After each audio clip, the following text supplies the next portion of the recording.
Hey, Decathlon Gamer, welcome back to Out of the Park Baseball 25, episode 26. We are 100 games into our season. I wanted to pick up right where we left off with that nice round century mark. 42 wins, which is disappointing because we were supposed to be a lot closer to 500 this season. We're still putting in a better record than what we had even last season by a small margin. We've had a couple really bad runs of form of late. For the most part, we have played much better. If we can get something going in the last 62, I don't see why we can't move up a lot. We are a team that is pitching really well. We're into the top 10. We have no aces. Mason Miller is probably third man in rotation anywhere else. But then we've got a team full of like fourth man rotation and relievers that are consistent. And overall, it's helping. And our defensive efficiency is so much higher. When we started this, we were, 28th, 29th defensive efficiency.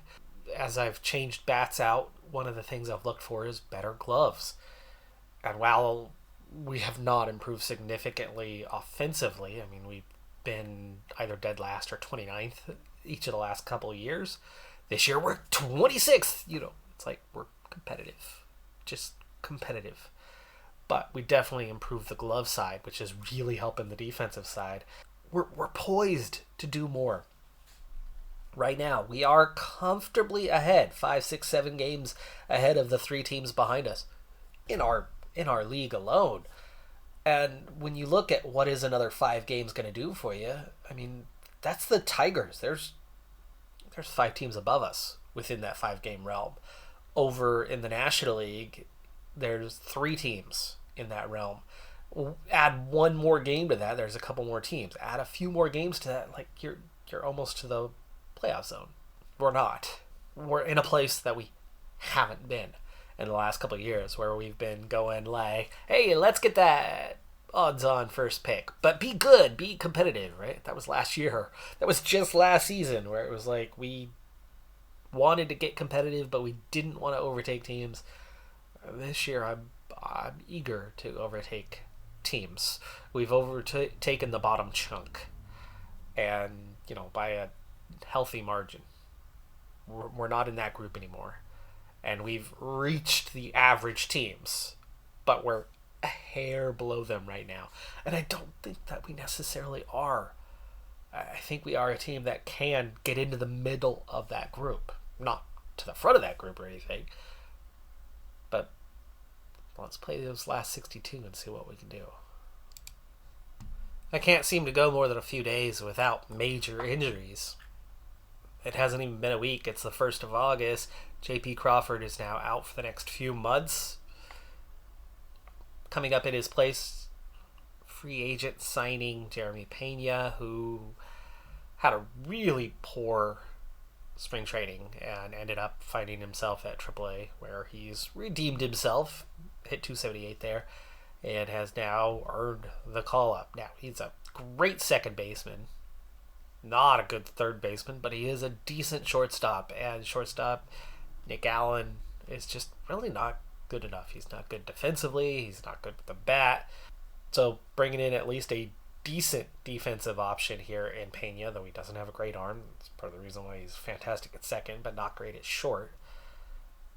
But he's getting the call-up. 50 contact. It is a step down from Crawford.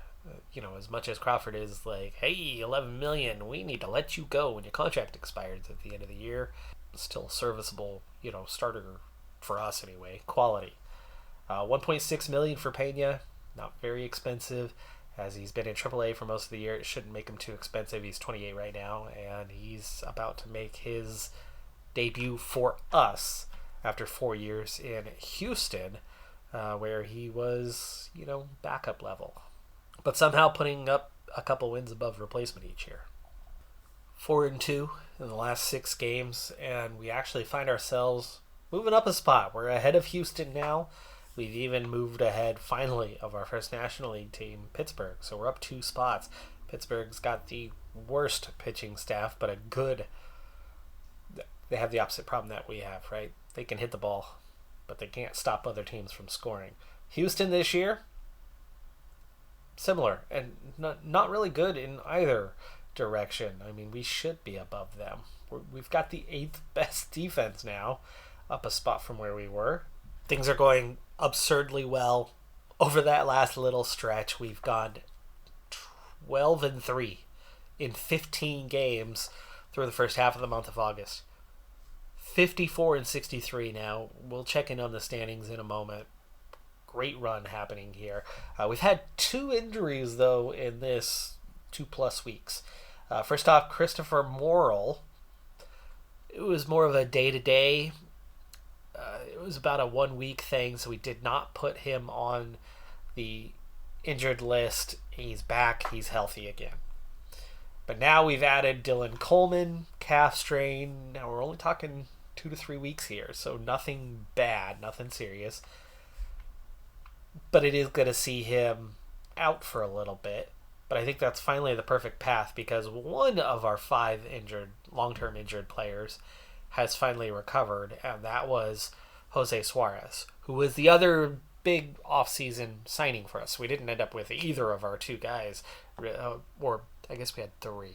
We didn't end up with 2 of the 3 actually playing for us. Suarez injured all season long. After recovering from the injury, I've had him on a rehab assignment, as he hadn't, thrown since the first week of spring training. It's only been 3 games, it's only been 10 innings, but he has pitched well in that. And with Coleman going down, finally have a spot for Suarez. I didn't have a spot. The pitching staff's been doing so well that I didn't want to mess with that. It's only 2 to 3 weeks, but in 2 to 3 weeks, we'll have roster expansion. So 15-day DL, and then we'll bring in Jose Suarez, and that should take care of that. But meanwhile, after this very strong run, we've made a couple good runs this season, but I think this is definitely the strongest run we've had in a short stretch. 54-63 now. Houston, right, just a couple weeks ago was ahead of us. Now, not only are we ahead of them, but we are well ahead of them. And I told you, I felt like we could and should be in the middle of the average teams. Not necessarily playoff contenders, but, average team. Well, there's our bottom 3, way behind us now, and Houston starting to struggle and really kind of filling the gap of where we were.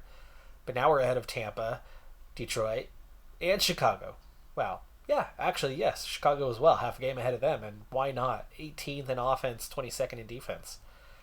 It's just looking at the performance, it was like there should have been more, and we are getting it. ERA, 7th. Offense has slipped a spot, though, 28th.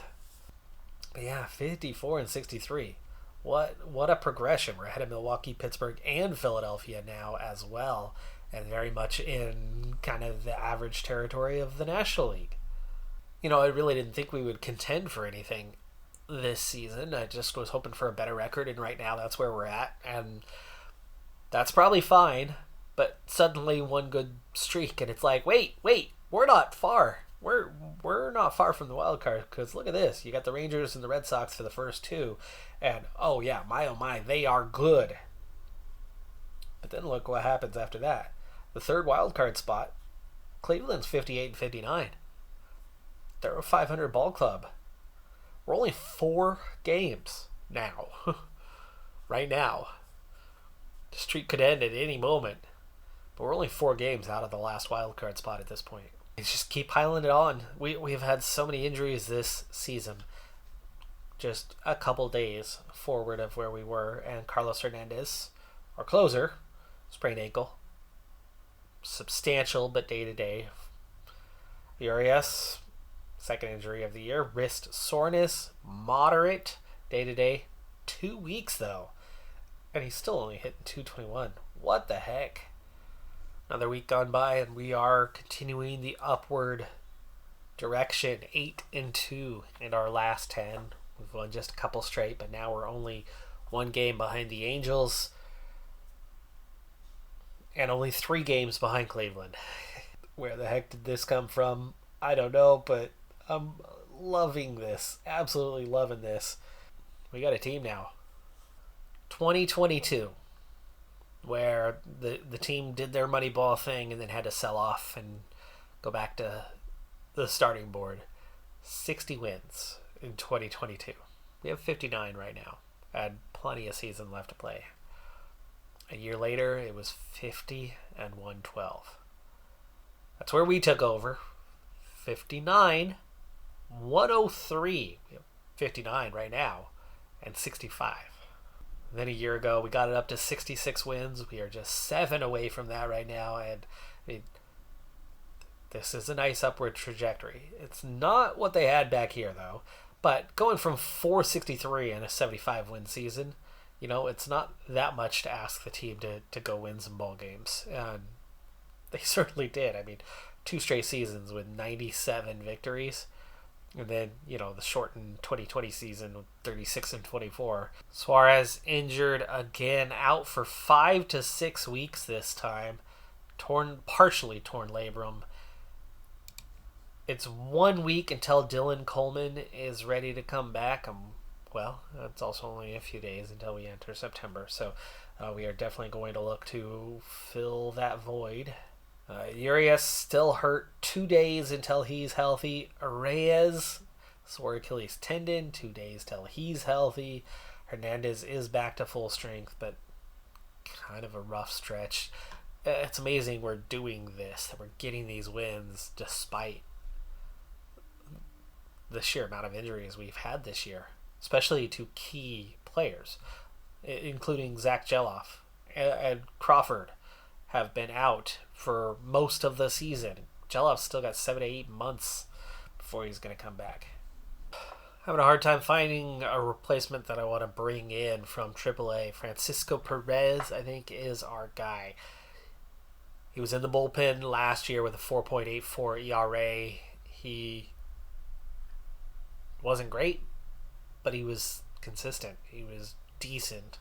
And he's been very good at AAA this year. 34 games, 66 innings, 2.71 ERA. I think he's earned the right to come back up.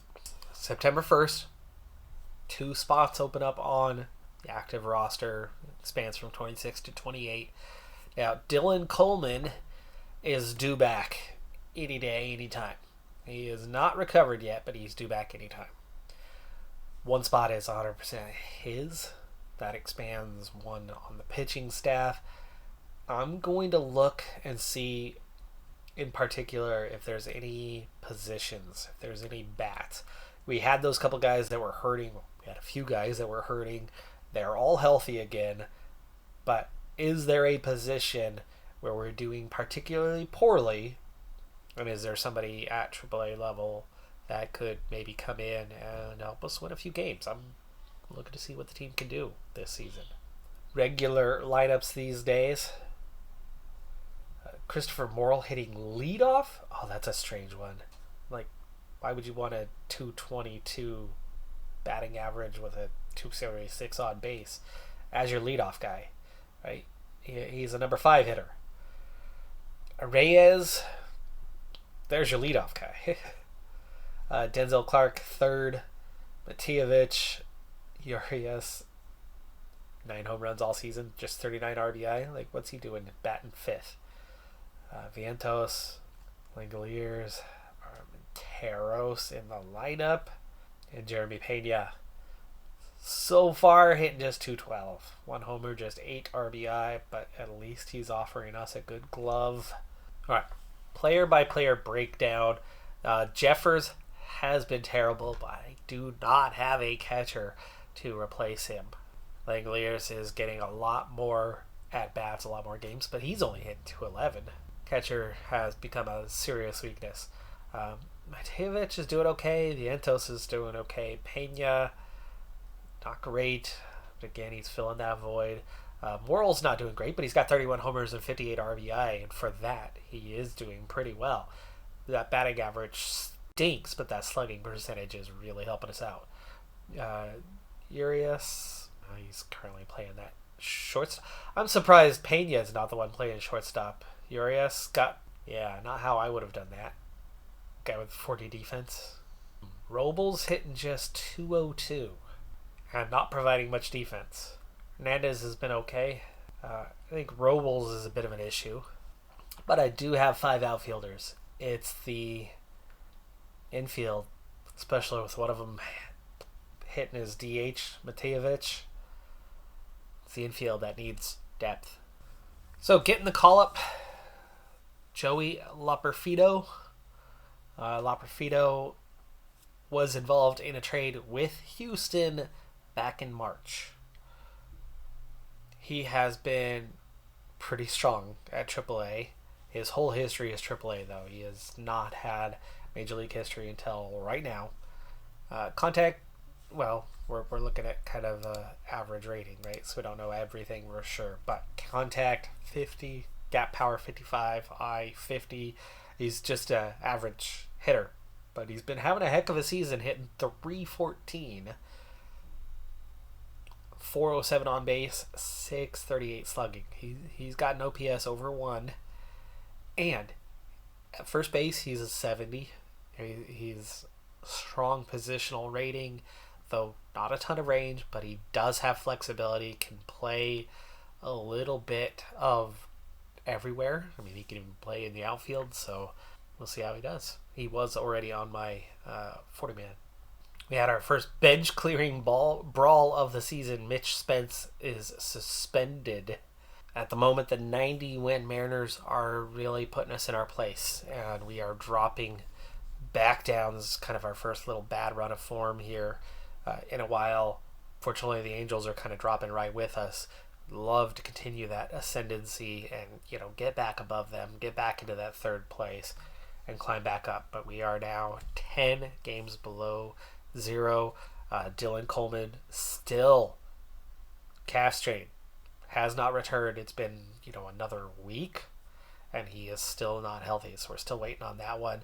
We're also looking at 5 more weeks for Crawford, 4 weeks for Suarez, and Christopher Morel has just been injured as well. So it's a long injury list. It seems to be getting longer, but again, overall, we've got to say things are going well. Even if we don't make that wild card, I don't think that's what's in our future, right? It's just getting to mediocrity, and we do seem to have done that.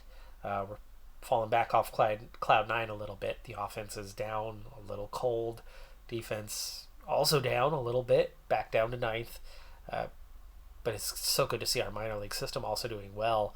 Our 2 rookie levels are first place each. We're 3rd at A ball. We're 2nd, but with a really good record. Solid record for the high A ball. And we are dominating our AAA and AA levels. 92 and 38 with a 707 win percentage at AAA. That's the level of talent we've been able to acquire and flip in this minor league system in a pretty short amount of time. From the very, very back and really poor to top 10, and certainly competitively to pretty dang good. Morrill leading the team with 32 home runs, 2nd with 59 RBI. Clark is right there.